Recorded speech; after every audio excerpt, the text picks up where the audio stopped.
El maravilloso número 7. Los 7 principios universales.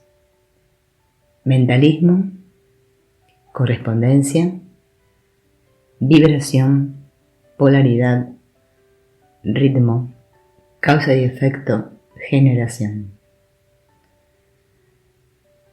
Repite esta lista en el orden dado hasta que la sepas de memoria, pero recuerda siempre que la división y enumeración se emplean únicamente para mayor facilidad de comprensión, ya que los 7 principios son uno. Actúan conjuntamente en todo y siempre. Si tú, en algún momento durante el proceso de estos estudios, sientes deseos de discutir, rebatir, no lo hagas. Simplemente deja de lado el punto que te sea difícil aceptar y continúa leyendo todo lo demás. Si encuentras que en nada estás de acuerdo, es inútil que sigas leyendo. Te faltan pasos o escalones. Estos los encontrarás en el curso de tu vida corriente. Estos estudios producen paz y serenidad. Y si a ti lo que te producen es deseo de entrar en polémica, está claro que aún no te ha llegado el momento de desear la paz. Aún quieres guerra. El principio de mentalismo. Primer principio de Hermes, o sea, el más importante de todos los principios de la creación. Tiene por lema, todo es mente. Ya tú sabes que todo es mente, y lo has comprobado, y te repito aquí, no aceptes nada que no puedas comprobar. Lo que te sepa a cosa que no puedas saborear, déjalo para más tarde.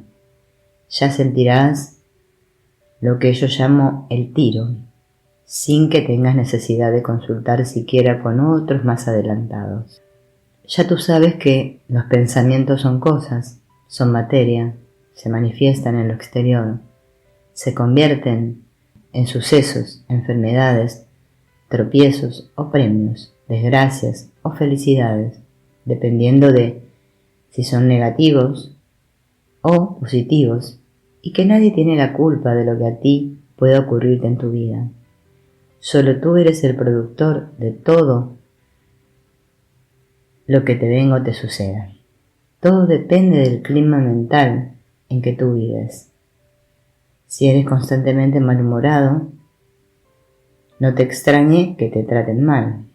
Si eres contento, risueño, feliz, optimista, no te extrañe que seas popular, amado, bienvenido en todas partes y que todo lo que te ocurra es bueno.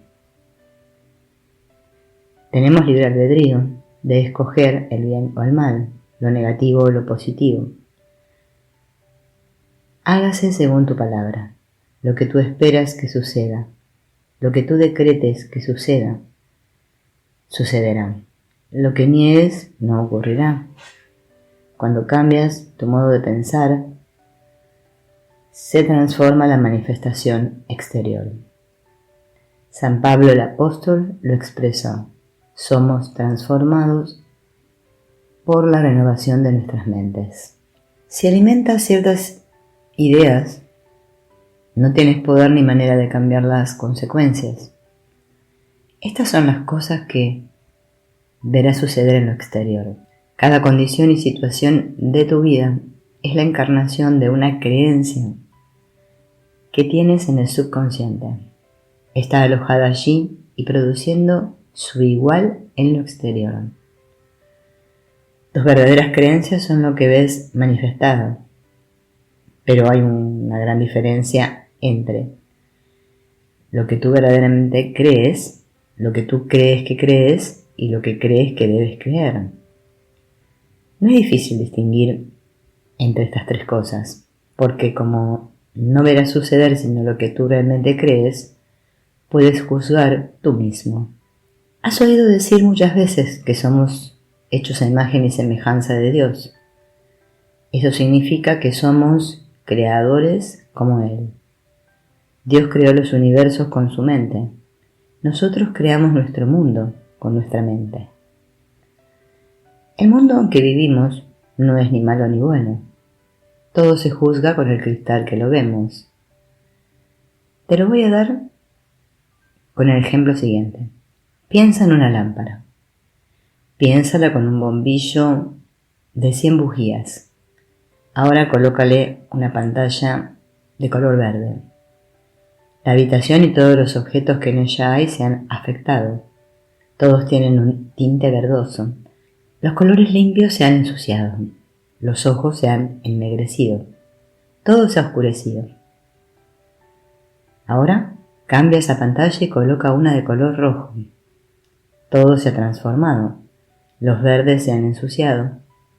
Los rojos se han avivado. Son los mismos objetos, pero vistos con otro par de ojos. Tú sabes que detrás de esa pantalla siempre está el bombillo blanco de 100 bujías. Lo que estás viendo no es mentira. Está allí el color. Pero es solo una apariencia. El color verdadero es otro. Tú puedes quitar ese color en el momento en que quieras. Exactamente ocurre en tu vida. Cambia tu creencia, cambia la posición mental que estás manteniendo y todo se transformará. ¿Y por qué no se ha sabido antes? ¿Por qué no lo enseñan las religiones, ni las sectas, ni otras organizaciones ocultistas? Eso preguntaban los discípulos de esta nueva enseñanza. Porque todas las demás organizaciones que buscan la verdad son los pasos que hemos ido dando en nuestra evolución. Esos pasos han ido apareciendo en la Tierra a medida que los humanos podían soportarlos, comprenderlos y absorberlos. Todas las personas que están adheridas a esas sectas y religiones es porque aún las necesitan. Todas las que están estudiando la nueva enseñanza para la era ya superaron las demás. Esta instrucción es la de los iluminados e iniciados. Es la que estudiaban los sabios astrólogos, los llamados magos, reyes que visitaron al niño Jesús en Belén, los altos sacerdotes, compañeros de Moisés, en fin, lo que instruía Hermes Trismegisto, lo cual jamás ha estado oculto, sino para las mentes que aún no podían asimilarlo.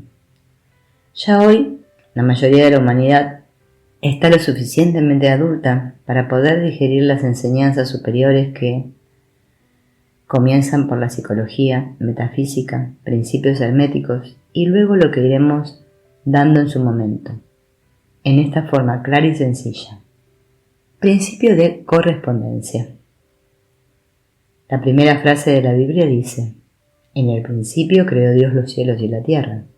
La tierra, empero, estaba sin forma y vacía. En la segunda parte del librito número 1, significado metafísico de los 10 mandamientos, aprendiste el simbolismo triple que emplea la Biblia y también obtuviste una idea de la forma en que actúa el principio de correspondencia, cuyo lema es: como abajo es arriba, como arriba es abajo. Lo que equivale a decir que en nuestro propio ambiente, terreno y en todo lo que nos rodea, podemos leer, descifrar, traducir cómo ocurren esas mismas cosas en otros planos, que toda acción y toda condición tiene su analogía o su correspondencia en todos los demás planos de existencia, siempre tomando en cuenta que a medida que la vida se eleva, se van ampliando las experiencias y los poderes. Vamos a tomar un ejemplo terreno y de acuerdo con el principio de correspondencia, vamos a deducir cómo es realmente ese Dios a quien nos instan a amar a pesar de la imagen inconcebible de crueldad que de Él han dado las enseñanzas. ¿Cuántas veces te has sentido inconforme, molesto ante el gran misterio de que los seres humanos nacen en pecado original por una culpa de Adán y Eva? ¿Qué te ha soplado en el oído tu sentido común? ¿No te has dicho acaso, pero qué demonios tendré yo que ver con una pareja que existió, si es que existió, millares de siglos atrás. ¿Y hasta cuándo estaremos pagando la deuda? ¿No te ha dicho eso tu sentido común? ¿Y no lo has obligado tú a callar por el simple hecho de que tus mayores te enseñaron a no analizar los misterios divinos, so pena de algún castigo terrible? Y frente a aquel otro gran misterio que te ha perplejado siempre, Dios todo lo sabe, ¿no te has preguntado, quiere decir que sabe antes de nacer una criatura si ésta se va a condenar o no al fuego eterno? Y antes de atreverte a saber la pregunta que se desprenden, alguien te dijo, calla, no es permitido sondear los designios de Dios. Y no te dijo tu sentido común que a semejante imagen de bestial crueldad no es posible amar. El sentido común, ese que alguien clasificó el más común de los sentidos, es la expresión de la sabiduría divina en nuestro plano humano. Si notas que algunos de los que te rodean carecen de sentido común, puedes estar seguro de que si no es retardo mental, ha sido tan frenada y reprimida su mente por los que lo han rodeado, que no se atreve a confiar en su propio discernimiento y siempre sale a consultar la opinión ajena. ¿Qué manifiesta en su vida común? Confusión y disparates. La Biblia dice que el hombre es hecho a imagen y semejanza de Dios. ¿Qué hace un hombre corriente que va manejando su auto y se le atraviesa un niño? ¿No hace un esfuerzo sobrehumano frenando con todo su cuerpo, sus sentidos y sus reflejos? ¿No olvida su propia vida echando a un lado el auto para salvar la vida del niño? De acuerdo con el gran misterio citado arriba, el hombre debería emular la insensible deidad que él conoce y, continuando glacialmente su camino, pasar por encima del niño y dejarlo destripado en medio de la calle. Pues si el hombre, que es apenas un átomo en la creación, pone todos sus pobres recursos a favor de un niño extraño, el Dios infinito todopoderoso, nuestro Padre, cuya esencia ha formado a aquel hombre, tiene infinitos recursos para redimir, proteger y salvar a su infinita creación. Esta es la forma de aplicar en la práctica el principio de correspondencia que dice, como es arriba es abajo, como es abajo es arriba. Estudiando la monada se llega al ángel, dijo Hermes. No podemos juzgar y apreciar exactamente cómo es una condición de vida superior a aquella que estamos viviendo. Un pobre piensa de un rico, ¿cómo será de agradable tenerlo todo? No lo está experimentando y no lo podrá apreciar totalmente hasta que se encuentre rico, aunque sí puede anticipar el agrado juzgando por lo que él mismo siente cuando logra satisfacciones de acuerdo con su nivel económico. Eso mismo ocurre entre planos o dimensiones. La hormiga vive en primera dimensión. La mente en ella no pasa de ser un instinto. No le es posible, pues, ni calcular siquiera la vida de un hombre. A esto he querido llegar para explicar el término conciencia, que tanto usamos en metafísica, y cuando mencionamos la conciencia espiritual y la conciencia material, el derecho de conciencia, etc. Es el estado de adelanto o de atraso. Es el estar consciente de algo, en pleno conocimiento de algo, por el hecho de estar experimentándolo en carne propia o en mente propia.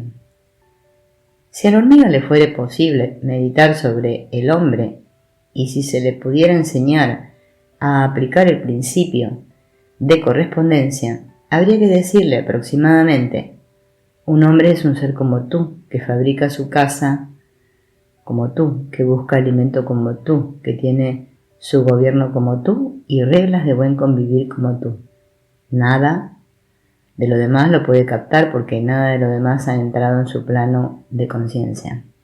En cada plano existen adelantados que ya están casi a punto de ascender al próximo plano de conciencia, y que ya vislumbran o presienten las condiciones superiores. Entre los animales hay perros, caballos, etc., de los cuales se dice, le falta poco para hablar. Entre los hombres surge un Jesús, por ejemplo, que condesciende en regresar a un plano inferior con el propósito de enseñar o adelantar. Nosotros estamos ya entre planos, viviendo y aprendiendo las condiciones del plano mental, al cual nos estamos graduando. Se dice de nosotros que estamos desarrollando la conciencia espiritual, o sea, que nos estamos haciendo conscientes de cosas insospechadas por la gran mayoría que vive en la conciencia material. Por esto es que la gran mayoría rechaza la idea de que los platillos voladores puedan ser naves espaciales dirigidas por superhombres, que vienen a escrutarnos, tal como nosotros nos detendríamos a escrutar a una pajarita en su nido empollando sus huevecitos. No nos quieren mal, solo nos curiosean. Como es abajo, es arriba.